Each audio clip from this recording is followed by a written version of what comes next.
پوری انسانیت کا اگر آپ مطالعہ کریں تو اخلاقی احساس بھی اپنے نتائج کے لحاظ سے ایک عالمگیر حقیقت بن چکا ہے، معروضی حقیقت بن چکا ہے، یعنی اقدار کوئی ایسی چیز نہیں ہے کہ جو کہیں پڑی ہوئی ہیں، یہ صرف ان کے اطلاقات ہوتے ہیں جن میں اختلافات کی مثالیں دے کے لوگ اس کی نفی کرتے ہیں، وہ چیز ہر علم میں پائی جاتی ہے۔ اور یہ عرض کر دیا تھا کہ یہی بات قرآن مجید کہتا ہے، یعنی اگر یہ قرآن مجید نہ کہتا تو پھر میں اس کو مذہبیات میں پیش نہ کرتا، یعنی پھر یہ عقلیاتی کی بحث رہتی۔ قرآن بھی یہی بات کہتا ہے، تو اس میں آپ ایک ایک چیز جو قرآن مجید میں بیان ہوئی اس کو دیکھیے۔ سب سے پہلے تو اگر آپ غور کر کے دیکھیں تو قرآن مجید نے یہ بتایا ہے کہ یہ دین ہے کیا، یعنی سب سے بڑا سوال یہی ہے۔ اب ذرا اندازہ کیجئے اس میں قرآن کا ارشاد کیا ہے۔ یہ سورہ روم ہے، سورہ روم کی آیت 30 سے میں پڑھ رہا ہوں۔ ارشاد فرمایا ہے، پیچھے یہ بیان ہوا ہے کہ جو حقائق تمہیں بتائے گئے ہیں وہ مبرہن ہو گئے ہیں، ان میں اب کوئی ابہام نہیں ہے، بات واضح ہو گئی۔ یہ کہنے کے بعد کہا ہے فَأَقِمْ وَجْهَكَ لِلدِّينِ حَنِيفًا فِطْرَةَ اللَّهِ الَّتِي فَطَرَ النَّاسَ عَلَيْهَا لَا تَبْدِيلَ لِخَلْقِ اللَّهِ ذَلِكَ الدِّينُ الْقَيِّمُ وَلَكِنَّ أَكْثَرَ النَّاسِ لَا يَعْلَمُونَ۔ سو ایک خدا کے ہو کر تم اپنا رخ اس کے دین کی طرف کیے رہو، تم اللہ کی بنائی ہوئی فطرت کی پیروی کرو۔ یہ دیکھیے وہی الفاظ استعمال کیے،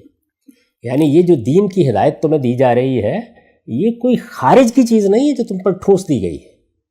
تم اللہ کی بنائی ہوئی فطرت کی پیروی کرو۔ فطرت اللہ التی فطر الناس علیہا، اے پیغمبر جس پر اس نے لوگوں کو پیدا کیا، یعنی پوری بات کہہ دی ہے۔ یوں نہیں ہے کہ یہ فطرت کوئی ایسی شرع ہے جو آپ فرمائیں گے، یہ کوئی ایسی چیز ہے کہ جو پیغمبروں ہی کے ذریعے سے بتائی گئی ہے، ورنہ یہاں یہ جملہ ہونا چاہیے تھا کہ اس فطرت کی پیروی کرو جس کی تعلیم تمہیں اللہ کے پیغمبروں نے دی ہے۔ نہیں، یہ نہیں فرمایا، فرمایا فطرت اللہ التی فطر الناس علیہا، میں نے انسانوں کو اس پر پیدا کیا ہے،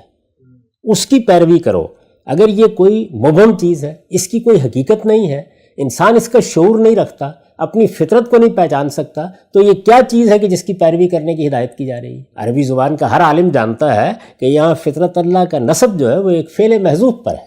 تو فرمایا ہے کہ اللہ کا دین اسی پر مبنی ہے، اس فطرت کی پیروی کرو،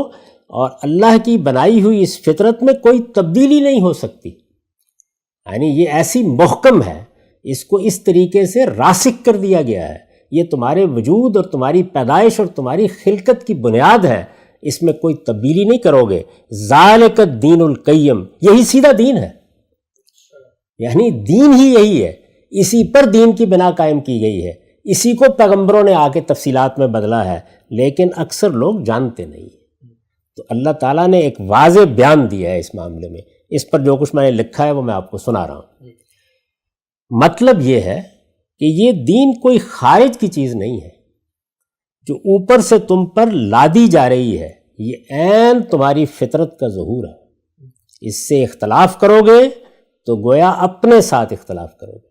یعنی قرآن مجید نے اس کو گویا آخری درجے میں بنائے استدلال بنا کے پیش کر دیا ہے۔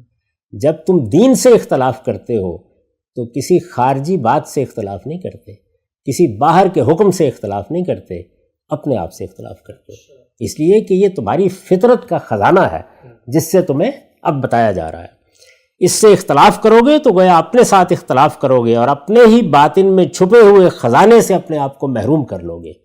اس پر استاذ امام امین حسن اصلاحی نے اپنی تفسیر تدبر قرآن میں جو کچھ لکھا ہے اس کو میں نے یہاں نقل کیا ہے۔ اس سے واضح ہوا، وہ لکھتے ہیں، اس سے واضح ہوا کہ جو فلسفی یہ کہتے ہیں کہ انسان اپنی فطرت کے اعتبار سے ایک صفحہ سادہ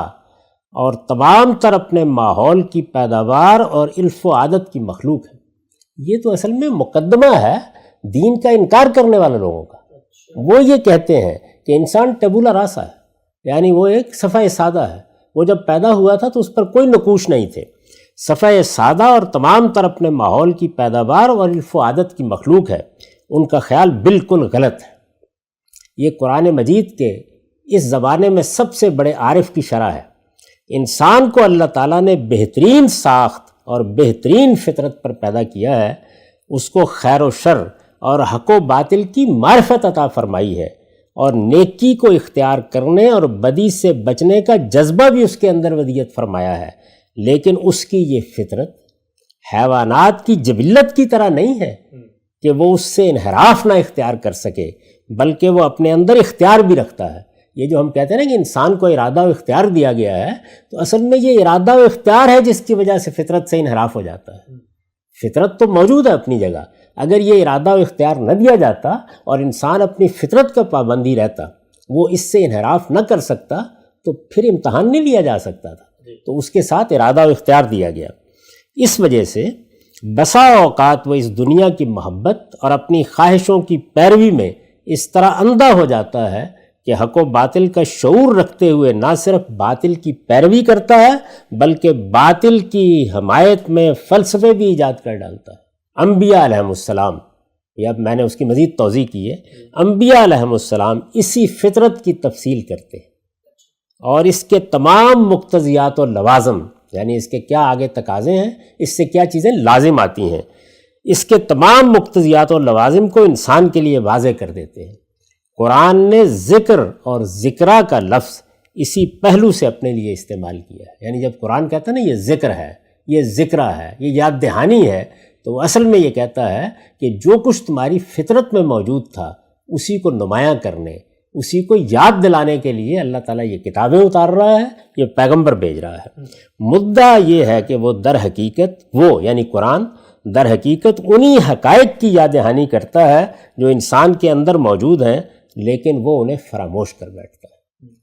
تو یہ در حقیقت قرآن مجید کا اپنا بیان ہے، یعنی نہ فطرت کا لفظ میں نے داخل کر دیا ہے، نہ یہ بات کہ اصل دین یہی ہے، یہ میں نے اپنے طور پر کہہ دی ہے۔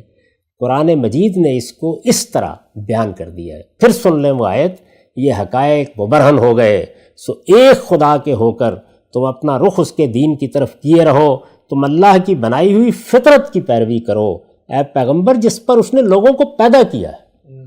یعنی یہ جو الفاظ ہیں نا، جس پر اس نے لوگوں کو پیدا کیا ہے، یہ بتا رہے ہیں کہ دین کی پوری ہدایت اللہ تعالیٰ نے دے کر انسان کو تخلیق کیا ہے،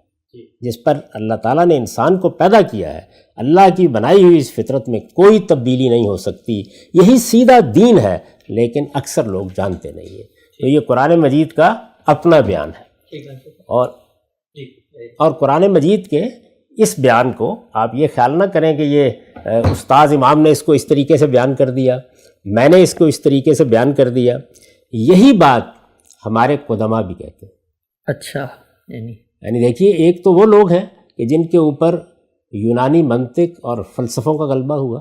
اس کے نتیجے میں علم کلام کے مباحث پیدا ہوئے، اور پھر وہ ان بھول بھلیاں میں گم ہو کر رہ گئے جو اب ہم معتزلہ اور اشاعرہ اور ماتریدیہ کے ہاں دیکھتے ہیں۔ لیکن وہ لوگ جو اللہ کی کتاب ہی پر اپنے استدلال کی بنیاد رکھتے ہیں، وہ دیکھیے اس کو کس طریقے سے بیان کرتے ہیں۔ یہی آیات ہے، اس پر ابن کثیر کیا کہہ رہے ہیں؟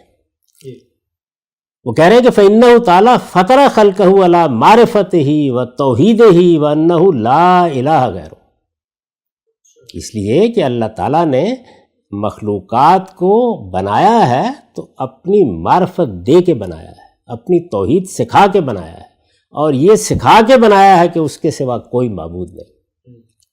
کما تقدم عند قولہ تعالیٰ، اور اس میں مثال دی ہے، یعنی اپنی اس بات کی تائید میں مثال دی ہے ان آیات کی جن میں اللہ تعالیٰ نے توحید کے عہد کا ذکر کیا ہے۔ سورہ اعراف میں وہ آیات نقل کی ہیں، وَأَشْهَدُهُمْ عَلَىٰ أَنفُسِهِمْ أَلَسْتُ بِرَبِّكُمْ قَالُوا بَلَىٰ۔